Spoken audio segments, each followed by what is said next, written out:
સુરતમાં વરાછામાં સંબંધોની ગરિમાને લાંછન લગાવતો કિસ્સો સામે આવ્યો છે। વરાછામાં 13 વર્ષની દીકરી સાથે સાવકા પિતાએ દુષ્કર્મ આચરતા પોલીસ ફરિયાદ થઈ। પોલીસે આરોપીની ધરપકડ કરી કાયદેસરની કાર્યવાહી હાથ ધરી છે।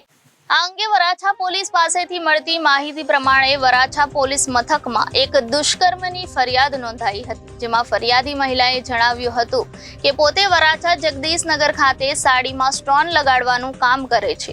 થોડા સમય પહેલા તેનો પતિ અન્ય છોકરી સાથે ભાગી જતા મહિલા પોતાના 2 સંતાનો સાથે સુરત આવી ગઈ હતી અને તેના ભાઈ ભાભી સાથે રહેતી હતી।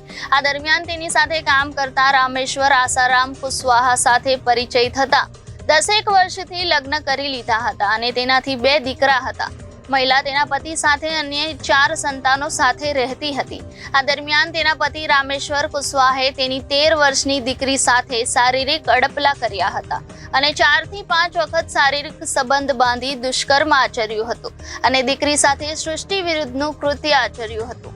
આ મામલે માતાએ પોલીસ ફરિયાદ નોંધાવતા પોલીસે આરોપીની ધરપકડ કરી છે। હાલ પોલીસે રામેશ્વર કુશવાહાની ધરપકડ કરી કાયદેસરની કાર્યવાહી હાથ ધરી છે।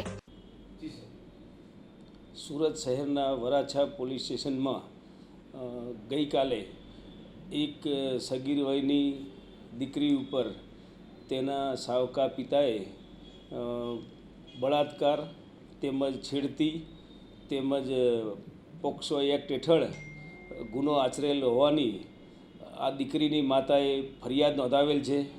સમગ્ર ઘટના જોતાં આ કામે જે સાવકો પિતા કે જે હાલની દીકરીની માતા સાથે 10 વર્ષ અગાઉ લગ્ન કરેલા અને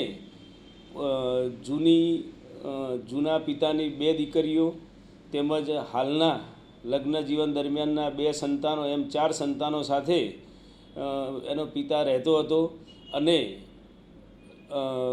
ગઈકાલે એટલે કે આગળની રાતે તેને પોતાની સાવકી દીકરી સાથે શારીરિક અડપલા કરી તેમજ બળાત્કાર કરવા બાબતેની દીકરીની માતાએ ફરિયાદ આપતા વરાછા પોલીસ સ્ટેશનમાં બળાત્કાર તેમજ છેડતી તથા પોક્સો એક્ટ હેઠળ ગુનો નોંધવામાં આવેલો।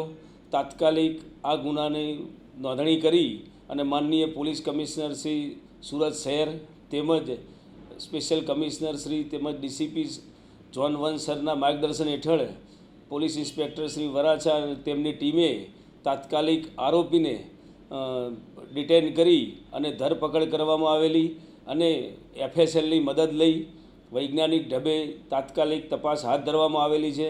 તેમજ ભોગ બનનાર તથા ફરિયાદીના આ બાબતે નિવેદન પણ નોંધવામાં આવ્યા છે અને નામદાર કોર્ટ સમક્ષ પણ નિવેદનની કાર્યવાહી હાથ ધરવામાં આવેલી છે અને સાયન્ટિફિક ઇન્વેસ્ટિગેશન હાલ ચાલુ છે। આરોપીની તુરત જ ધરપકડ કરી અને જરૂરી મેડિકલ ચેકિંગ માટે અને એક્ઝામિનેશન માટે મોકલી આપવામાં આવેલ છે। Reporter Arvind Rathod, Janadesh News, Surat.